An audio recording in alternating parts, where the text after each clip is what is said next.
Hello viewers, কী অবস্থা সবার? তো আজকে আমি আবারও চলে এসেছি হালিমের রেসিপি নিয়ে।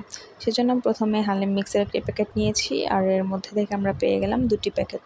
একটি প্যাকেটে মশলার গুঁড়া ছিল আর একটি প্যাকেটে হালিম। আর আমি এখানে নিয়েছি লবণ, হলুদ, মরিচ আর ধনিয়া, আর নিয়েছি হচ্ছে গরম মশলা। তো আমি একটি বোলের মধ্যে হালিম মিক্সের বড় প্যাকেটটা ঢেলে নিয়েছি আর ফুটন্ত গরম পানি দিয়ে এটাকে ভালোভাবে মিশিয়ে নেব। এই কাজটা কিন্তু খুবই গুরুত্বপূর্ণ, ভালোভাবে মেশানো না হলে কিন্তু হালিমটার টেস্ট একবারেই মজা হবে না।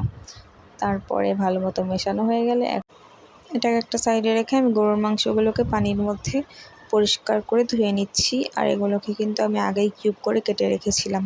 আমার এখানে 1 বাটি গরুর মাংস হয়েছে। আমি এবার পেঁয়াজ কুচি নিয়েছি, পেঁয়াজ কুচিগুলোকে বেরেস্তা করে নেব। কড়াইয়ের মধ্যে পরিমাণ মতো তেল দিয়ে দিলাম আর পেঁয়াজ কুচিগুলোকেও দিয়ে দিলাম। এখন এটাকে ভালো মতো নাড়াচাড়া করে লালচে করে ভেজে নিচ্ছি। দেখুন আমার পেঁয়াজ কুচিটা বেরেস্তা হয়ে গেছে। আর এটাকে এখন একটা বাটিতে উঠিয়ে আমি রেখে দেব। তারপরে কড়াইয়ের মধ্যে যে তেল ছিল ওটার মধ্যে আমি আবারও পেঁয়াজ কুচি দিয়ে দিলাম। এটাকে হালকা একটু ভাজা হয়ে গেলে এর মধ্যে আমি 6টা লং, 2টা এলাচ আর 2 চা চামচ আদা রসুন বাটা অ্যাড করছি। এটাকে একটু ভালো মতো ভাজা হয়ে গেলে পানি অ্যাড করব। সাথে দিচ্ছি লবণ, হলুদ, মরিচ আর ধনিয়া।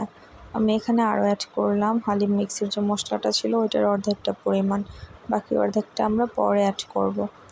এখন এটাকে ভালো মতো কষানো হয়ে গেলে আগে থেকে ধুয়ে রাখা মাংসগুলো এর মধ্যে দিয়ে দেব। আর মাংসটাকে খুব ভালো মতো রান্না করতে হবে।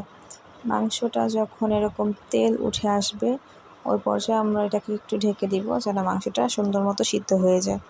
মাংসটা যখন সেদ্ধ হয়ে যাবে তখন আগে থেকে রেডি করে রাখা হালিমের মিশ্রণটা মাংসটার মধ্যে দিয়ে একটু নেড়ে চেড়ে দিব। হ্যাঁ, এই পর্যায়ে আমরা এর মধ্যে দিচ্ছি পানি। পানিটা অবশ্যই বুঝে শুনে দিতে হবে। তো পানিটা অ্যাড করার পরে এটাকে একটু নেড়ে চেড়ে দিচ্ছি।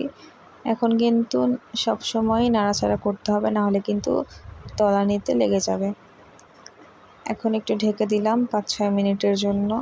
যখন এরকম বলক উঠে আসবে তখন আমরা এর মধ্যে আগে থেকে যে মশলাটা রেখে দিয়েছিলাম ওই মশলাটা অ্যাড করে ভালো মতো মিক্স করব এর সাথে।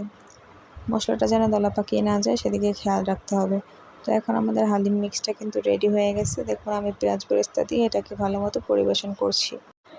তো আজকের রান্নাটা কেমন হলো অবশ্যই কমেন্ট করে জানাবেন। রান্নাটি ভালো লাগলে অবশ্যই লাইক, কমেন্ট অ্যান্ড শেয়ার করবেন। তো আজকে এ পর্যন্তই থাক, দেখা হবে অন্য একদিন। আল্লাহ হাফেজ।